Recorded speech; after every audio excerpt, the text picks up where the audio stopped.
69 is a magical number. A number with endless possibilities. It is also, perhaps ironically, the number of how many things you can do on day one in MLB The Show 23. What's going on, everybody? Welcome back to Whiteboard Wednesday. Thank you so much for tuning in for another week. It is launch week. If you pre-ordered MLB The Show 23, you will have access to it Friday, 12 a.m., Thursday, 12 a.m., depends on how you look at it. Friday morning, March 24th, we'll all be playing MLB The Show 23 all day. And because it's a new game cycle, there is some new content to take care of. There are going to be a ton of things to do on the very first day of the game. So I made it easier for everybody. I am in the business of simplifying. So I have made a list of, yes, you guessed it, 69 things that you can do on the very first day of MLB The Show 23. Not all of these things will be as idiotic as this one, but it is important to remember that you cannot play this game unless you download it. So shout out to Roger, a Twitch homie, for pointing this out. Next, you're going to want to make sure you have memorized your mom's credit card info, because Lord knows you'll be using it pretty quick once some of those packs you open don't have anything in them. And just in case you max out mom's credit card, it does not hurt to also have your dad's in the back pocket. Know the security code, know the date it expires, make sure you have his middle initial in there if he has one. Make sure you memorize the credit card info. Okay, now in all seriousness, one of the number one things to do when you first open MLB The Show 23 or any MLB The Show title that comes out is to open your pre-order packs. That is one of the main beneficiaries of pre-ordering. Not only do you get the game a handful of days early, but you get packs that otherwise the normal population of human beings won't get. So open your pre-order packs, pull some heat, and then it's up to you to decide what to do with all of that content. Now there's a question mark at the end of this one because this one is actually entirely up to you. Would you like to sell your pre-order packs and your pre-order cards? Because maybe you can get some decent stubs for that you can allocate elsewhere early game. It's really your prerogative on how you choose to go about the early game's life cycle. My personal opinion is I'm not going to sell these. I'm going to be keeping them, having some fun with them, hopefully saving them for when they become more expensive down the line. But again, your prerogative entirely. Do whatever you'd like. And of course, if you have issues with your pre-order content, you're going to want to email SDS, submit a ticket to figure out why in the hell you don't have any of the pre-order stuff you were supposed to have. Fun fact, this happened to me last year. I got none of my pre-order stuff until about 3 weeks into the game cycle. So at that point, all I got was just a couple extra days of play. You're going to want to let out an overwhelmed scream with how much stuff there is to do on release day of MLB The Show 23. Shout out to Nick Terrio, aka Thick Nick, for the suggestion. Now, I was stunned. When I started to write down 69 things to do in MLB The Show day one, I didn't think I'd reach 69. I really didn't think it was possible. I was kind of just having some fun with a content idea. And then about like 45, 46, 47 spots of the way through, I was like, wow, there actually is a heck of a lot to do in this game. So yes, you may want to let out an overwhelmed scream, but this is why I'm here. I'm going to walk you through everything there is. Now, to my knowledge, there's no confirmation that the USA Conquest map is going to be back. We're all just assuming it is, because for the last several years, it has been one of the number one sources for stubs, packs, gameplay experience, parallel experience in the early stages of the game. This is not a Conquest map you are going to do in one sitting. This is more like a day 1, 2, 3, 4, 5 type of project. But by the time you're done, you will have accrued invaluable resources to help you continue in the rest of the game. It would be very silly of us not to mention the new Storylines mode right up at the top. It is one of the most anticipated additions to MLB The Show in years. It doesn't seem to be a competitive mode. It is very much an offline mode, but we are going to learn a lot. We're going to acquire new players, and we're going to have fun doing it in the process. All right, this is where we're going to circle back and make sure those credit cards come in handy. On day one, you can complete the Live Series collection, and this is a guaranteed way to get a leg up on your competition. You will get the best cards the game has available at launch immediately if you spend, I don't know, about $2,500 on cards. Now, if we're being honest with ourselves, we should be doing this every day, but you gotta make sure you're being extra special nice to your significant other on launch day, because let's be honest, you are not going to see this person for hours. You're going to lock yourself in your dungeon.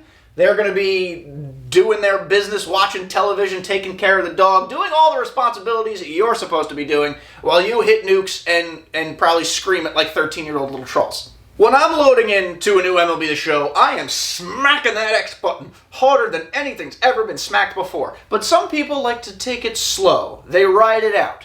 They like to watch the opening cinematic of the game for some reason. Now, I remember the only time that I used to do this consistently had nothing to do with MLB The Show game. It was actually in Madden, and I can't remember which Madden it was. I've never been a competitive Madden player. This was strictly offline speaking.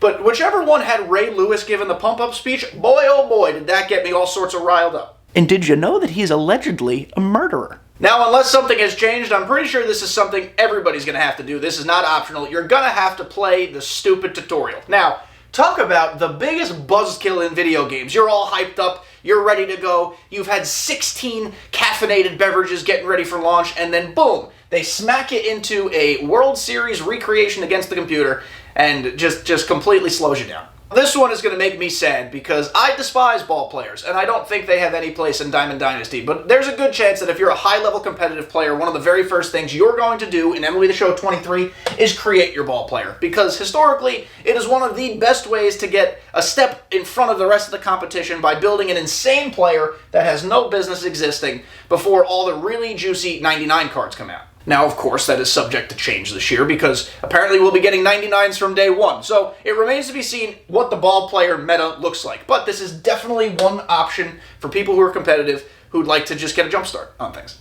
Go ahead. I know you're out there. Not a lot of you might watch my content because most of my content is online based, but go ahead and fire up Franchise. Do one of those fun little draft things that they spent 370 minutes talking about in a feature premiere no one liked. But go ahead, fire up Franchise, enjoy yourself. I truthfully hope the experience is better than it's been before.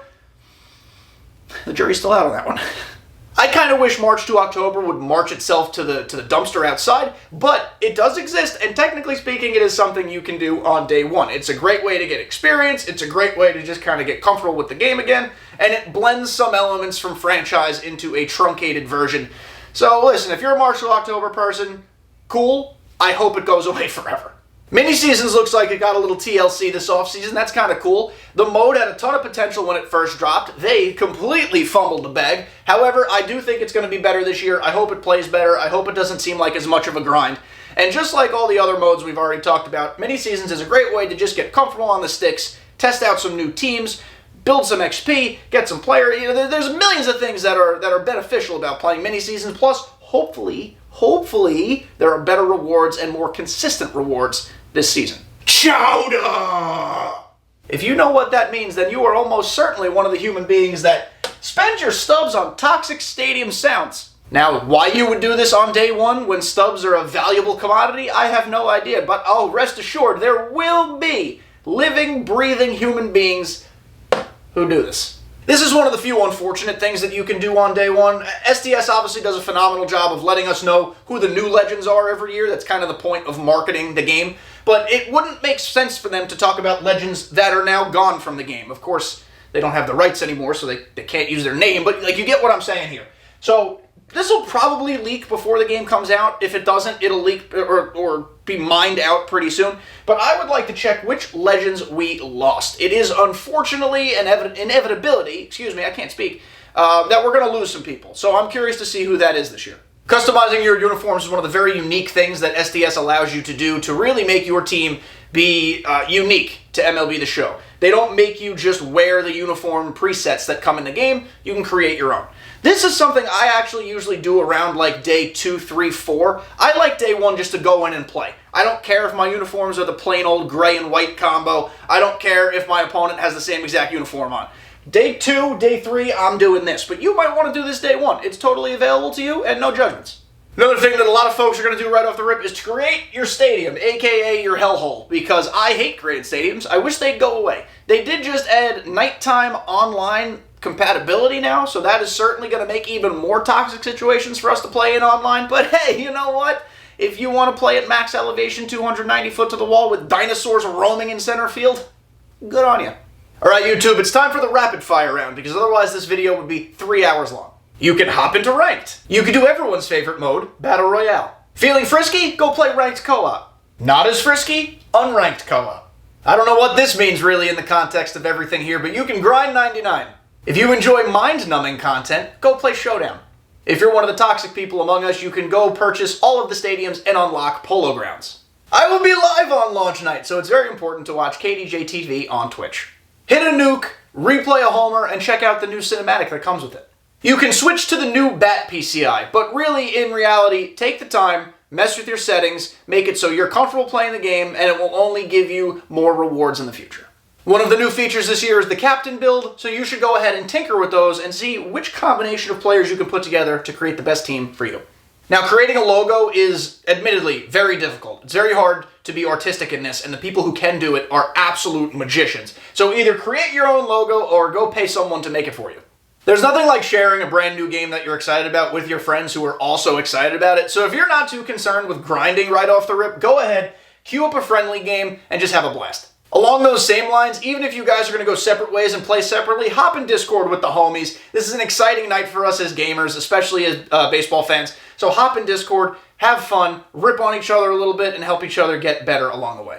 Don't have friends? That's okay. Technology is always there for you. You can play a game against the computer. If we're being honest, this is something that every single player of MLB The Show 23 should do, because the new fielding throwing meter thingy is going to cause headaches for everyone. If you're not careful, you're going to airmail a throw into the 18th row, hit little Sally at her first baseball game ever, right in the forehead. She's going to spill her nachos, she's going to choke on her hot dogs, all sorts of bad things are going to happen. Practice your fielding. This might not be a day one thing for me, but it's definitely going to be something that I do early in the game cycle. I'm going to take my legend reps in batting practice because I need to get gooder, and I'm not gooder currently. Currently, I'm better. I don't know why you do this on day one. This kind of sounds more like a day 7, 8, 9 thing for me because we're not getting the first roster update for weeks. But if you find yourself flush with stubs, flush with credit cards, purchase stubs, stock up for the roster update. You can turn your little bit of money into lots of money later on. That's called investing.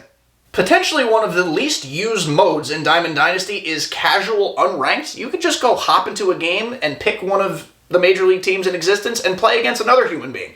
I've never played it once in my life, but it is certainly an option for you if you'd like to use it. I'm just assuming we're going to have a starter collection, right? We've had one each of the last few years. This year it gave us like an 83 overall Robbie Ray that everyone completely ignored immediately. But hey, maybe because content's going to be different this year, it'll be a better reward to be doing the starter collection for. Starter collection's super easy. It's like collect 3 stadiums, collect a silver player, collect your mom's underwear out of her... You know, I don't know. It's really simple. It doesn't take long. Just go do it. This one might not be as fun for as many people, but if we're being completely honest, night 1 and like night 2, and then the day the game drops for the broader public who didn't pre-order is the best time to flip the market. If you're trying to make stubs, things are going to be going like hotcakes in the community market. So guys like Ants and others, very, very smart people who enjoy doing this type of stuff, will be doing this and making a ton of stubs off the rip so they can complete the live series collection earlier than most without... Here's the kicker, without having to use their credit cards. Don't forget while you're having fun playing the game to hang a curveball. And then similarly, make sure you hit a perfect flyout. And you get bonus points if you do it with somebody with max power. Friends, it happens every year. The servers on the first night are absolute dog shit. So go ahead and complain. It's not going to change a thing, but it is going to be frustrating and you're going to have to be patient. There will be menus that don't load correctly. There will be times you're booted off the game. It'll be very easy to just reset and go back in, but be aware that servers probably won't be very good.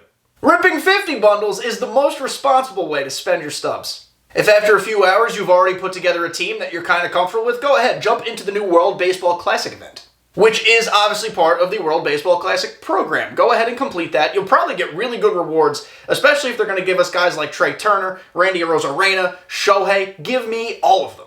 Make sure to caffeinate responsibly. We don't want any trips to the emergency room on launch night, but do make sure you have enough energy to stay up and not completely suck. Pray to Ramon. Every time something good could happen, pray to Ramon. If you're opening packs and you want diamonds, pray to Ramon. If you're matched up against a goon somehow already in the early stages, pray to Ramon. Just always pray to Ramon. Good things happen. If you catch my live streams on Twitch, you know that. This is especially important and really only applicable to content creators, because if you don't forget to turn off the in-game music right away, you will get sued into oblivion by Twitch. I cannot remember the last time I listened to commentary in an MLB The Show game. I immediately turn off Boog and Chris. That's my expectation of all of you, because the commentary, even though it will be improved this year, it will largely be the same carousel of phrases over and over and over again, so just save yourself the frustration and the annoyance and just turn them off. If you're struggling with something, 100%, one of the best resources is obviously YouTube. Follow your favorite content creator.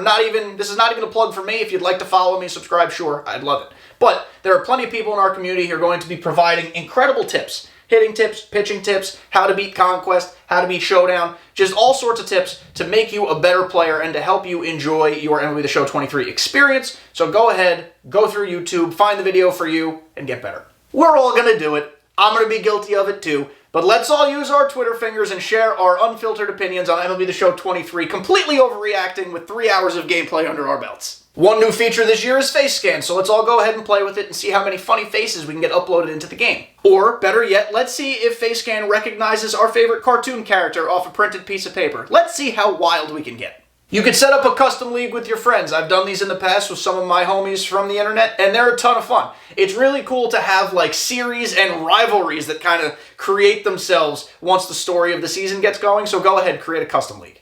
Moments are largely a pretty big waste of time, but you might as well get them out of the way early, get them done, get the XP, get the stubs that come along with it, and move on to better things. Make this the year you learn how to steal bases. I know I still don't know how to do it appropriately, so I'm going to try to do this year. Critical to your success on day 1 and then day 2 and maybe even day 3 is to ignore all other obligations, okay? I took the day off from work. My boss knows what I'll be doing. He said enjoy yourself. Get a boss like that. We all know you're not going to be cooking for yourself on day 1 or even day 2. So make sure you are tipping your delivery driver. Try to eat even a little bit healthy. I know this is coming from the person who eats Taco Bell like twice a week. But do your best. Don't be a complete pig. You know, just be healthy, please. There's a free Derek Jeter available in the show shop on launch. So make sure you go claim it, put him at shortstop, and I don't want to hear a single word from any of you about his defense. At this point on day 1, I'm imagining we already know every single new legend in the game. It would be kind of silly if there ended up being surprises. But that doesn't mean you shouldn't go in, take a deep dive, get a look at their stats, maybe test their swings out, see which ones you like, see which ones you don't, see which ones you want to grind for. If you're not somebody who's going to go out and just complete the live series collection immediately upon launch, learning the live series overalls is actually going to be pretty valuable. It'll allow you to kind of tier which ones, which teams, which players, which groups you want to go after as far as investments and saving your stubs. So learning the live series overalls, getting a lay of the land early in the game cycle is a very good idea. Are you going to try to one-of-one somebody this year? I certainly am not, because I think it's an enormous waste of time. But if you're trying to one-of-one somebody on that parallel 5 grind, let me know in the comments who you're going after. Maybe you don't want to publicize it because someone else could beat you to it. I don't know what your brain does. But yeah, let me know who you're going to go after, one-of-one, and I'll see you when I see you there, because again, I'm not rushing for it. Make sure you update your companion app. Your phone might automatically update it. That's great. I love using the companion app to save players to a watch list for ones I think might get upgraded, so I stock up on them, or I use it sometimes to make sure I list out all the cards I don't have just to check them off as I go. The companion app is a really great resource. It's one of the best things MLB The Show has added to its arsenal in recent years, so make sure you update it, make sure you use it. A lot of your favorite players in this game are going to have new swings. Swings you're not used to. Swings maybe you didn't even use in the tech test. So make sure you test out these new swings. If Juan Soto was your favorite last year, he might not be again this year because his swing is different. This, of course, extends as well to pitchers who now have new windups. I think that's a little less of a problem for the user of the pitcher, but people facing the pitcher, people might be getting harder to hit than you thought they were. It's inevitable. Every single year there are experience exploits to progress you faster through programs, through Team Affinity now that it's back, through your Road to the Show ball player. Learn the exploits. If you want to do them, I'm not going to judge you. Just don't abuse them. Shifting is, of course, all new in MLB The Show 23, so tinker around a little bit. I prefer to just turn shifts off entirely, but now that the shift is not as extreme as it used to be, I don't know, I might leave it on. I'm going to have to see how the game plays. And lastly, we've made it to number 69. The best thing to do on day 1. Really the first thing you should do. We saved it for last because it's a lot of fun. Delete MLB The Show 22. It is one of the worst sports games ever created in the history of video games, so get it the F off your PlayStations and Xboxes. Just get it out of here. I cannot wait to delete this game. Guys, that'll do it for 69 things to do on day 1 of MLB The Show 23. Thank you for all of you who made it to the end of this video. Thank you to everyone who subscribed. We are on the road to 500 subscribers. We're trying to get there by Friday. I think we can do it with your help. Make sure you subscribe or you will have no pack luck. That's very important. But let's all enjoy this journey of MLB The Show 23 together. Let's be critical when we need to be critical. Let's praise the game when we need to praise the game. But overall, let's just have fun. Let's enjoy baseball, and let's kick ass this year.